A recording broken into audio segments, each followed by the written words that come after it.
we are inside today because it is disgustingly, grossly hot. And Sophia and I have both cooked the majority of our brain cells being out in the heat already today, moving plants around, driving tractors and various and sundry gardening tasks in September. And we thought that would be a good opportunity to talk about protecting yourself in the heat. We talked about watering last week. That's why Tim's not with us. He literally just ran by, literally running. He's chasing hoses around and getting the garden, protecting the plants from the heat that we've had. I looked before we came in here, and the heat index is 104 degrees, and that's not good for people. So that's why we're inside today. All that said, it's a pretty restrictive topic. When we get done, if you have questions about other things, in the spirit of what we do, that is what we do, ask away. If it's about stuff in the garden, if it's about stuff we talked about in the past, if you want to know about some ways to keep your plants from getting stressed this time of the year, that's easier to talk about than to take you out there in the heat today to do that. We didn't want to take all the electronic equipment out there either, because that gets kind of cooked and fried as well. So that's why we're inside. So we've got lots of props, and the props lead to keeping the sun off your body. And I've worked outside a long time. I don't have a lot of hair on my head, and that makes me more susceptible to the wonderful things that the sun does to your body. Very important to go to your skin doctor every year. I'm pretty good about that, although I'm due to do it again. But I've had lots of things taken off of me as a result of the sun. So I think it's really important to take advantage of all the things that are out there. First and foremost, finding a flavor of sunscreen that works for you, putting it on throughout the day because it only lasts for a couple of hours. Sophia has some that she, go ahead and talk about them. Oh, I like this one. Somebody asked me how it works, and it's magic. I think. I'm terrible at putting it on, but I actually got it from the FSA store. So if you've got an FSA account, this stuff can all be purchased with your healthcare money or your savings account money. I think it works. I'm not good at consistently reapplying sunscreen. So I tend to take more of a cover my skin with nice materials, and kind of reiterating what we've said in the past about quality. I really like Columbia. Specifically, I think this is a polyester, their sun shirts. It's specifically getting something rated for UV. Again, you get what you pay for. This weave is a really dense weave. I didn't know this. I thought it was treated with something. And I went in and talked to someone in the store there, and they said, no, it's the rating is to do with how close the threads are together. So with that in mind, you can go get your old, cotton shirt and wear it, and it'll be fine initially, but as it wears and as those fibers thin out, and the same with these, you lose protection. So you may feel like you're putting on your long sleeves and you're getting covered, but really that sun can come through. So getting something UV rated, and I have 2 or 3 of these, so I don't have a ton of them, and I just rotate through them over my shirts. And something that kind of triggered this topic is everyone walks up and they're like, how do you have long sleeves and long pants on? Well, for me, I don't remember to reapply sunscreen. So this is doing me not that much good. But I can remember to grab a shirt. This is my new favorite hat. This is a kind of an offshoot brand. Somebody asked me a few weeks ago on this last one, but this is a Solar Escapes. It's got that UV rating on it. It's probably not the best quality. It's about $12, but considering that they fly off in carts and I forget them in vans, they get kind of gross too. They get gross pretty fast. And this is this hat y'all were making fun of, I got in May, and you can see I have already busted it. I'm very hard on things. So when I find things that work, I will rebuy them. Let me point something out about the straw versus the fabric. And you brought up a good point about the type of fabric and the density of it. This has that fabric all over the top, the sides, and everything. This only has it on the brim, which covers your shoulders and your ears and your face. And once that breaks through, when you're somebody like me, and I learned this the hard way during Raulston blooms, that the sun gets through those things like that. Same with these trucker hats, which I like, which are cool, but the sun's, it makes a nice tattoo on your head. And that makes a nice head pattern. It makes a nice head pattern, and I've got good pictures of that. These are good to wear, and they do a lot of blocking of the sun. But once they get to this point, it's better to go with something like this. And going back to your shirt, and I didn't know this until Sophia told me about it. This is also a Columbia shirt.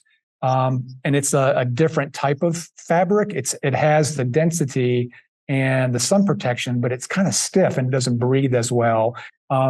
These are much more flexible and a nicer version, and much nicer to wear throughout the day in the sun. But another thing, kind of in that vein, and these are at any outdoor store or wherever. Same concept. Thin like this, dense enough to block the sun. I think it's rated to 30, and most of these shirts are rated to 30, but it's got a hood that can cover your head, and it's got the sleeves that cover your hands, because this is a pretty sensitive part of your hand. I was on a tractor today, and I wore gloves and these things, but if you didn't have that, all that area of your hands are exposed. So find a flavor that fits. It's good to cover up. This is very fragrant because I had it on today. I'm gonna pitch it over here. It's kind of gross. And on that, I have a couple of these that I've worn for a few years now. It may have come from a previous employer, but I wore them consistently day in and day out, and it's amazing how much the fabric fades. Mm-hmm. So like just keeping that. Just in my head, like they have a shelf life. They have a shelf life, but also like if it's doing that to your fabrics, what's it doing to what's it doing to like my son? Talk about the buffs. Oh yeah, these are a trick. I don't use them here as much, but I love these. They're just a tube.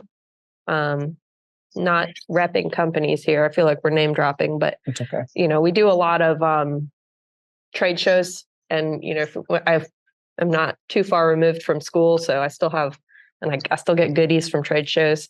But these are just a tube. They're so versatile. I love them. You can put them in ice, like cold water, run them under cold water, squeeze them out just a little bit, put them on your head, and then put your hat over them. Mm-hmm. It cools you down. It's crazy how much it works. Neck. Yeah, you can wear them whole bunch of different ways. And buy ones that specifically have that sun fabric in them. Yeah, this is a cheap one. They probably spent, they were giving them away, so they're not rated. And this is not something I would use for this specific one. I would use more for like getting sweat off of you, wicking off your head. Yeah. But they do make those that protect the sun. Yes. Another thing that I will forget to mention if I don't mention it is protecting your eyes. Sunglasses are great when you're driving and you're going from point A to point B.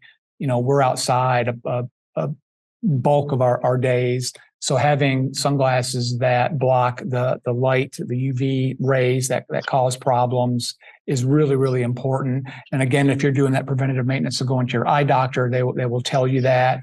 And I'm a firm believer in, you don't have to spend hundreds of dollars on sunglasses. You certainly can, but as long as they have that UV protection, that's the most important thing. I tend to drop these and lose them and get them scratched up. So I've got a brand here that, it's not terribly expensive, but it has all those things that will protect the eyes. And the ones that she has, I like better because they cover more of your face and block some of that reflected light that gets in. Yeah, I was about to say, I got these. These are a few years old. And they're actually really old. I'm trying to remember when I got these. But they have that. They make me kind of look like an alien, but they've got that coverage so that you're getting, your hat covers this side, and then the glasses get all the way out to here. So I really like that. It blocks a lot of that glare. These have held up for me really well. And yeah, they have that UV protection. Very important. Very important. Very important. Very important. If you're doing work with tools, make sure you get them safety rated. I also have a pair with UV protection and it's safety rated, so I don't have to switch them out. If you're doing any kind of work with tools, safety glasses. Chef recommends. I'll talk about water. Go. Water. I find that I drink more water if I have a straw. So I love big cups. They know I have a 96-ounce big gulp. And that thing, when you know it's hot, pictures. You know it's hot when I bring the 96-ounce. This is only 40 ounces. But if it has a straw and I can carry it with me, I will empty it consistently. If it doesn't have a straw and I got to take a lid off, what am I even doing? In theory, when it's hot like this, you're working outside, you should drink between 24 and 32 ounces every hour. This is 32 ounces, so one of these every hour. I am the absolute worst at doing that. Sometimes I'll go home and I realize, maybe it's a straw. She's pretty smart. I might need to take that up. But I try to practice what I preach, because the end result is no fun as well. And we could do a whole episode on kidney stones, but we won't. We talk about migraines too. That too. Dehydration will trigger migraines. And lots of other things. It's just really, really good to be sure that you're drinking as much water as you can. You can drink too much, but we're outside, we're sweating, and this is the key to success. I'll let you talk about some of the supplements, but the best thing you can do is drink water. Yeah. So definitely water on cooler days. I tend not to do this, but if it's over 90, 95 and I'm doing a lot of work, I will use the just one of these. They're electrolyte tablets. I like this one because it's not very sweet. I don't like when I'm thirsty, if it's like some of the other brands have more sugar in them. They really fake flavors. Yeah. So this is a brand that I really like, but I also I have strange tastes. These are lifesavers if I feel like I said, if I feel like I've been working too hard and I have not paced myself well or been drinking enough, this will help get me a little bit of a jump start. Again, you can overdo it with these. They have a lot of sodium in them. But if you're being mindful and aware of kind of what your body's losing and replenishing, these are awesome. They are.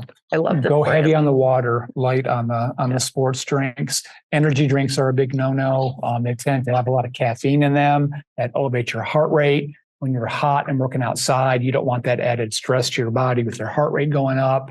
So they're not even if they're ones that have electrolytes in them. We're not doctors, but we have worked outside a long time, and it's good to kind of steer away from those things.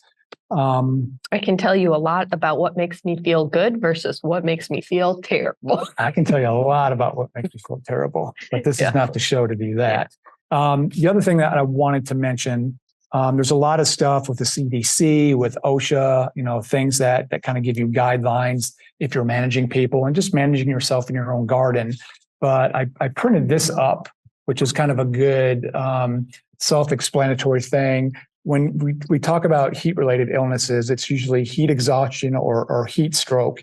Heat stroke is the one that sends you to the hospital, and that's a immediate call of action to take care of yourself. Feeling faint or dizzy, excessive sweating, your skin's kind of cool and clammy, a little bit sick to your stomach, rapid, weak pulse, and you get muscle cramps. That's usually heat exhaustion. That's what most people get. If you've been outside for a long period of time. When you have a throbbing headache, you're not sweating, your body temperature is high, those are the three things that say it's heat stroke, and that's very, very dangerous. So pay attention to those things. These are easy things to print up and have around, and kind of give you guidelines on keeping yourself happy and healthy and not going to the hospital. Chef does not recommend that. What else? It's September, so we feel like it's fall, but we probably have another couple of really brutal weeks. It usually drags into October. Yeah, so September has become a hot time of the year. Looking at the long range weather forecast for us, it's going to break a little bit this weekend and be in the 80s and close to 90s again next week. So this is something that's this is the new norm in our climate change, unfortunately, is dealing with this kind of stuff. So what we're preaching today is, put the oxygen mask on yourself first, take care of yourself first so that you can take care of your garden and deal with heat-related things out in the garden. It's very important to do that. We work with a lot of volunteers here, and we always have our guard up this time of the year because we don't want people to come here and get into either one of these two situations. So we're very mindful of that. And it can happen fast. Like that It stuff. happens very quickly. You go from being okay to not okay, to orange to red. Like it can happen very fast. Yeah. And it's scary. So we try to stay working in the shade in the afternoon. If we've got volunteers working, it's also not a bad idea, to stay home and come again when it's not so terrible. So that's something that we're very conscious of here in the garden. Yeah.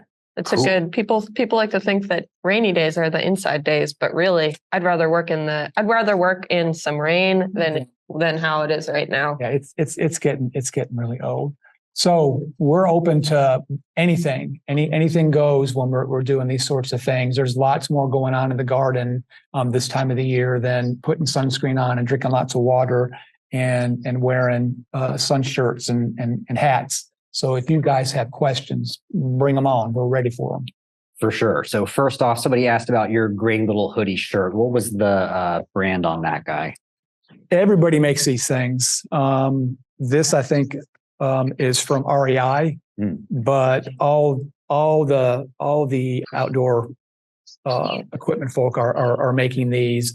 And I've tried a lot of them on. Some of them are just too hot, or there's too much around my neck, or they're just kind of confining. To be honest with you, these were not super expensive, and I don't mind getting these dirty, climbing on tractors and grabbing a bunch of brush or pruning. I worked in the rose garden last week, and I wore this so I could be covered in the sun, and it got picked and scratched a little bit. That's part of working outside. So you can get these that are super expensive if you're on a boat or in your yard and not picking up brush and things that are going to tear them. But I bought these because of the SPF rating, and because I'm not going to be terribly upset if I destroy this working outside. And they come in a wide range of colors also. Awesome. So we got a question in from Marilyn asking about Millennium alliums. She's asking, do you know this one? It was yeah. She's asking about deadheading it. Should you deadhead the flower stalks on there? Will you get regrowth? Because she said she looked it up online and she's getting both answers, really. I don't think they're not going to flower again. I like leaving those up because they add some interest to the garden. And, the longer you can keep them around, the longer it kind of extends that interest of that singular plant. It's your level of tolerance and nitpickedness. I see value in that.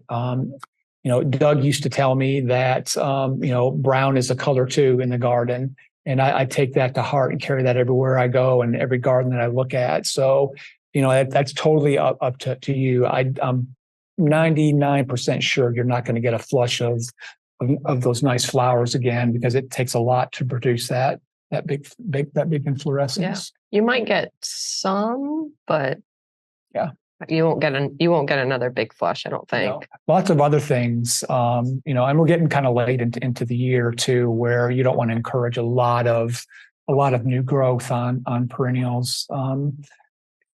October, usually Halloween, we get the weather turns and gets cold, so take that into consideration also. Yeah, they are asking for a quick refresher on some pruning guidelines for this time of year. Yeah, I mentioned a week or two ago, I have no sense of time. You can still deadhead roses. You're not going to hurt them. The disease cycle is kind of winding down, so you're not going to have to worry about that with the dead spent flowers, but they're still pushing up new blooms. So you can still do that. You know, I don't want to go into the hydrangea thing, you know, the ones that bloom on new wood, the ones that bloom on old wood. We're getting close to that time when you probably should stop. You can still do pruning in the garden. There's some things that we still want to do. Now is a good time to prune your climbing roses because they're starting to slow down a little bit, and you can kind of move them and put them on supports as you like. You know, other annuals that have spent blooms. You know, again, it's threshold of tolerance and what you want to leave in the garden. But we've still got, you know, probably a month and a half of it being, you know, okay to do that sort of stuff. Yeah. 2 years ago, I pruned a whole bunch of my bonsai trees in September, at the beginning of September, thinking they weren't going to get another flush, but then summer lasted until like the end of November, basically, and things just kept on growing. So it was rather unfortunate. So yeah, it's that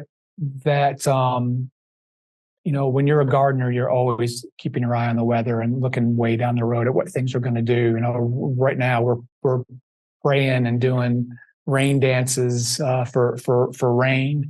Because you know, not having that rain now is going to stress things out as they go into fall and winter, and that's when plants, you don't notice it as much. So we're hoping for moisture.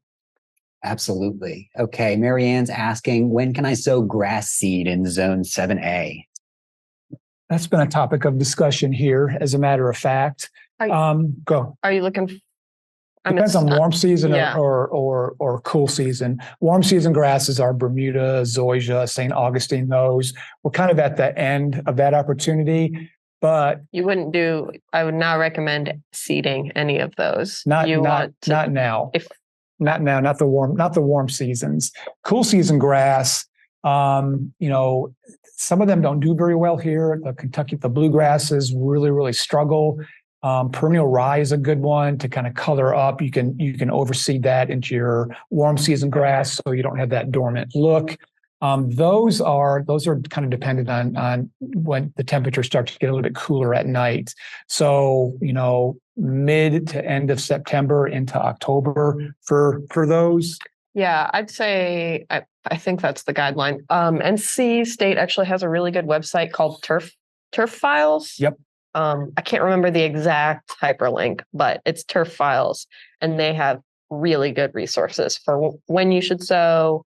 But I would say it's a little early for cool season and a little late for warm season. A lot of the commercial companies are doing it right now because it hit September 1st and they start the aerating and the overseeding. I was at somebody's house yesterday and they had just left. They had just pulled out of the driveway with the equipment and they aerated and threw the seed down on top. It'll stay dormant for a while, but you really want to take advantage of it getting a little bit cooler, and moisture is so important with germination right now too. Yeah. And seed to soil contact is crucial. You can't just throw it on top and expect it to. Yeah. If you were to sow cool season now, so say you were going to go with fescue, if we did get another heat wave, it probably won't like that. It could come up and it's almost like dampening off seed in a greenhouse. It gets up and it just gets cooked. So it's a little bit early, I think, especially with the 104, 105 heat index outside.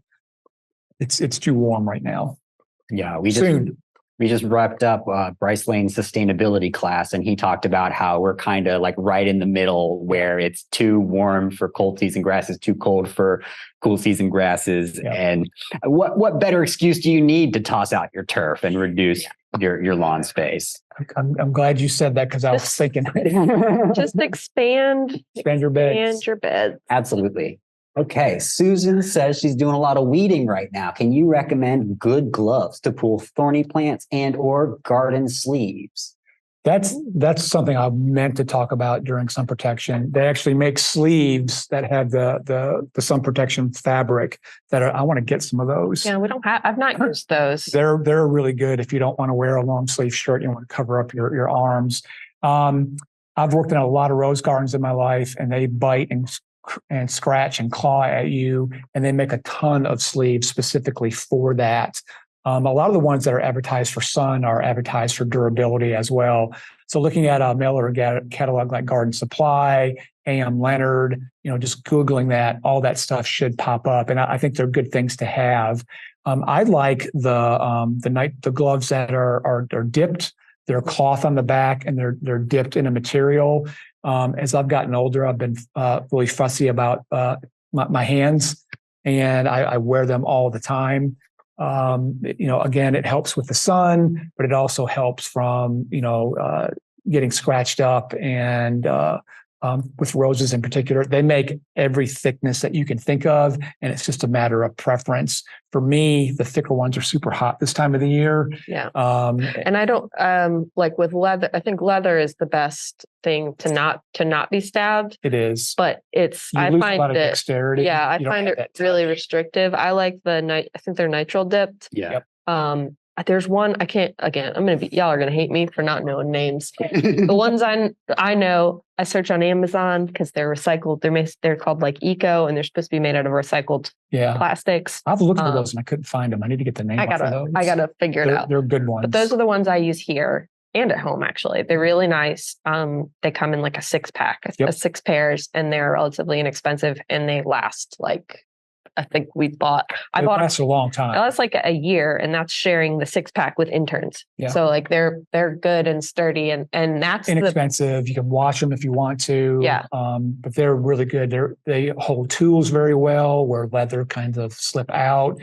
When it gets cooler, I'll wear thicker ones, and they make thicker ones and make them out of material that's warmer than some of the thinner ones. They have them for all different types of the season. Those are the best ones I've ever used. And as far as special ones for I know roses in the garden are a different animal than like working in a greenhouse, but I tend to not be more cautious and more careful and be aware of surroundings rather than going for more protection. Yeah. Because if you just move slowly. I've worked with a lot of people in those gardens that would not wear gloves. They wanted to feel the pruners, and they will get scratched up, and it's just it's part of working with them. But the dipped ones are the best ones that we both like. Yeah, and they seem to have a little. I mean, if you grab a rose branch, you're gonna bleed. But you don't want to do that anyway. You don't want to do that anyway. So awesome, they're my nice favorite. and slow. Yeah. Meditation. Yes. I fully support all of this. I love those gloves. Okay. Alden's asking, is it okay to divide and plant crocosmia bulbs now? And if so, should we leave the foliage on when replanting and wait until completely yellow-brown to cut back? I think it's okay they're super tough plants and really hard to hurt them. It's better to divide in the fall, just because things are starting to go dormant. If you have to do it now, I keep falling back on when Mark said way back when we did I did my very first one of these. You do stuff in the garden when you have time. If you're doing that dividing now, you're gonna have to pay more attention to it. You're gonna have to water it more, make sure it's got mulch on top of it. I would leave the foliage on it now, so that foliage is helping to rebuild the root system up so that it makes it through the winter. And I wouldn't cut the foliage back on any of that stuff until it does turn brown. Optimal timing for dividing and moving stuff in the garden is going to be fall and early spring in the growing season when things are actively pushing out roots. Right now is a bit of a mixed bag. Do you want to be out dividing your hostas when it's 100 degrees for yourself and for those plants that have big fleshy leaves? Might not be the best thing to do. Other things that are tougher, sure, but there's going to be some stress involved, and it's better to do that when the plants are starting to go dormant. Okay. Sandy says, other than watering a lot, what other chores are y'all doing in this heat? We had movie night last night, and I'm dying to ask Blake how that went. It was spectacular. Awesome. We watched Roadhouse starring Patrick Swayze, so obviously it was just a magical event. I'd say no more. Lots of watering now. We're still, we never stop mulching. That's like painting a bridge for us. Weeds. weeds and weeds and weeds and Yeah, right. weeds. Right now, I mean, honestly, and from a greenhouse aspect, I'm starting to think about what we need to do before winter, because Yep. we still have 6 weeks of warm, but we're going to get a cold night before we know it, and we have work. We like to do stuff well in advance so it doesn't sneak up on us, because there's always some curveball, like finding a room that we could do this talk in today. Stuff happens. Weeding is a big thing right now. We're still doing herbicide applications. We're still doing lots of pulling of weeds. Watering has dominated just because there's a lot of pruning that we're trying to do as well. But those are kind of the main things right now. We've got a lot of planting that we want to do in the fall, so we've been kind of powwowing and planning for that. Amidst plant sales and other things. We've been shopping lately, getting ready for the sale tomorrow. We have been shopping. The last few weeks, we've been picking stuff out. It's going to be a good one. It's not to be missed this year for sure. But that's kind of the gist. It's the doldrums of summer. I told somebody Friday, the garden is a little bit shaggy because it's been hot. Things are dropping leaves. We're a little bit shaggy because it's hot and we're dropping sweat. It's just that time of the year in the garden. Absolutely. Carolyn's asking, is it too late to fertilize? It depends on what it is. Depends on what it is. Again, we're getting close to that time frame when you don't want things to push a lot of new growth. And the later we wait, the more of a problem that is. And I always tell people, what are you fertilizing for and why are you fertilizing? Yeah. Test your soil and see if you need anything first and foremost. And one of the easiest ways to build up nutrients and things for your soil is we use leaf compost for mulching, and that's doing a lot of stuff to help the soil enrich it and add carbon and nitrogen and things like that. Test your soil before you just kind of randomly do some stuff. You can do some slow release, but you don't want to do a lot of heavy fertilizing right now. We're even backing off on some of the stuff we're putting in pots. Yeah, I was going to say the only thing that I would say, you could put some fertilizer on that would be annuals. If you're looking to get another flush, cut them back, fertilize them. And something liquid that's going to be a quick uptake. Yeah. But most perennials are starting to slow down and go to sleep. We don't want to push growth on shrubs right now because it's hot and stressed, and just everything is really stressed. So I would say it's too late to fertilize. A lot of leaves are starting to turn color kind of prematurely, and a lot of that is interior stuff. Tulip poplar is one of the first ones that starts to drop leaves, and we're seeing that happen. I noticed Tim and I were talking. The bald cypress is starting to drop some interior stuff because it's just dry and it's cutting off its losses to help preserve nutrients and moisture to other parts of the plant. So fertilizing is just going to increase that. And, that's a very good point about the annuals. That's probably the only thing and liquid, because it's going to be a quick uptake. Yeah. Liquid on maybe some spots if you've got annuals in, but I wouldn't do any perennials or any other. Tropicals, I would say no at this point. No, they're probably. You mentioned bald cypress coloring up. There's Taxodium disticum Cody's feathers. That's the one I'm talking about. Yeah, it's got the most spectacular contrast between the bright orange underneath and the green. So y'all come out to the Arboretum this weekend and see that tree. It looks like it's plugged in the morning when you go down the perennial border towards the necessary. It's glowing because the inside's orange, and it's cutting off all that interior foliage and dropping it so that it doesn't have to keep it going. That's just drought stress, heat stress. Yeah. And it's beautiful. It is really pretty. Okay. Nancy says we tried clover instead of grass and the deer decimated it. Do you have any other suggestions? Oh boy. I really don't. I would refer back to some of the midweeks and other things that we've done. Mark has done a great one on the lawn alternatives. But it's such a hard battle fighting and finding things that deer will not eat. That's amazing that they're eating the clover. The nice thing about clover is it'll come back because it builds up there's such a portion of that plant that's in the ground. And it also, it not only is it a good plant because it has flowers and it's good for pollinators, but it fixes nitrogen in the soil, which is a huge benefit. So, it's gonna flush back. Anything you can do to discourage the deer from your yard is going to be the opportune thing, because there's very little that they're not going to end up. I'm surprised they don't eat grass, for crying out loud. But I went by somebody's house yesterday and it was full of Canadian geese, and keeping a nice, neat mowed grass because they pulled the grass up.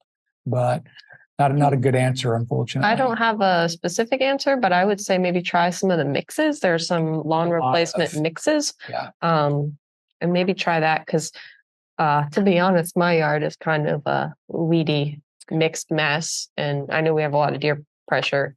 And so seeing what will work and what. Bahia grass, they don't need it. You get seed heads every week. Buffalo grass is another good one that I've seen used to great success. Well, what stuck out to me about the question was that they use clover instead of grass. So they're replacing one monoculture with another monoculture. And it's a good species, but it's still, if you have a pest that likes clover and you don't have a diversity, then it's going to decimate it. And I think like my yard's not treated and probably would be an eyesore for some people, but it's green and it's amazing that I should go look at all the weeds I have in my yard. Go look at the great lawn. It's a huge tapestry, but it's beautiful. It has stuff for pollinators. And if something were to attack one species, there are many other species. And, it does create the effect of lawn, of grass. If you're looking at it real closely, being a perfectionist about it, maybe. It's nice and green. Yeah, that's another good point. It's green. You can run around and play on it. And for me, that's what I need in my grass. So there's lots of seed mixes out there. There's seed mixes. I can't suggest one specifically, but I would say try a mix, and then see what comes up, Also, we're going to do that in our nursery at Lake Wheeler, and some of that has been done to a degree anyway. But okay, less mowing as well. More pollinators. Alrighty, there are some questions. They are rather wordy, and I apologize that I may just. We like wordy questions. Okay, well, read us a story, Blake. We'll read you a story. Okay. I recently found that several of the same plants showed up in my garden. I believe they are the plants that go by this name: consumption weed, coyote bush, eastern baccharis, high tide bush, salt bush, salt marsh elder, sea myrtle silvering. Are they beneficial to wildlife, pollinators, etc., or should I take them out? Are they invasive? Baccharis is something that's starting to flower right now. You see it along the sides of the roads, and it does sneak in. When I planted the prairie at my last job, that was something that we fought because it comes up relatively quickly. It's like semi-woody. A lot of people like it because it does attract moths and butterflies and other critters. So again, it's all about threshold of tolerance, what you're willing to keep in your garden.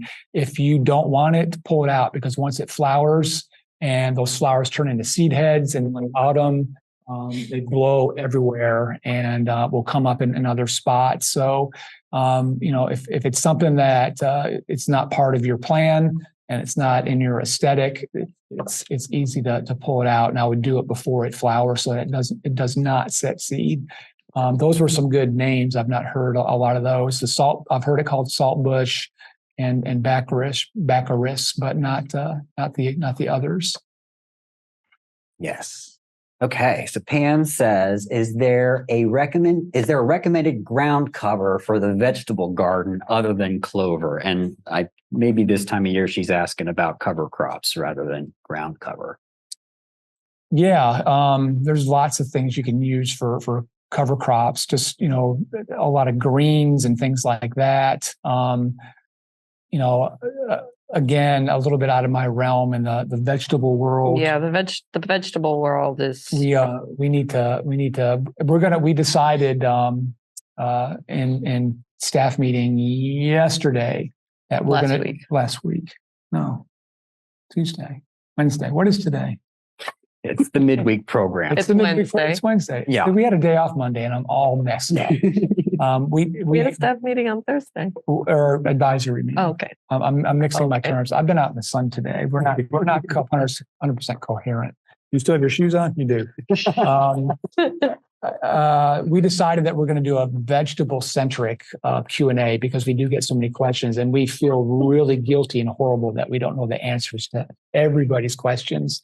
But again, it's about what you're willing to plant and be comfortable with. But there's a lot of different things that you can use for covering up vegetable gardens. Clover is good because it fixes nitrogen. That's an easy go-to. It's got a nice flower that the bees like. It's a tough plant. It can take a lot of abuse. When you say clover, do you mean red clover? Red clover, and there's some other ones too, but red clover is kind of the predominant one that you see in some of the seed mixes and use for that. Again, out of my realm with the vegetable world, but I know there's a lot of green cover crops that they use so that when it breaks down and you till it back into the soil, you're putting all that organic matter back in. Yeah, there's some, I feel like I used some weeds. Yeah, you can use annual ryegrass like that. You just sow that out nice and thick, let it grow up big, and then you crimp it down with a fancy little crimper. And there's surely resources online to teach you how to make one real easy. Yeah, I would consult the Google gardener and Google some things to cover over your vegetable garden. And again, it depends on what you like, how big it is, all those sorts of things. The reason we recommend clover so much is it's tough and it fixes nitrogen, and the flower is pretty nice. Yeah, and Miriam's pointing out that we often recommend people use daikon radish as a cover crop because of its ability to aerate the soil. Yep. Tillage radishes. That's right. You don't want to break the bank. I like radishes. Okay, so that looks like all of the questions that have come in for today. So I think we can call this one. So thank you so much, Greg and Sophia, for pulling this together. Sorry about the technical stuff. Oh yeah. Such is life. We got through it. Here we are at the end of the program, and everybody is smarter because they've learned so much. We got through it. It's great. We like that. All right. And thank you everybody for joining us today. We hope you will be back next week because we sure will. And we'll be talking horticulture and mental health, which will be a lot of fun. Greg's wife will be joining us for that one. And so we will really smart. Yeah. I've met her. Great. So this will be good. Y'all are going to like her. We'll see y'all next week. Y'all take care.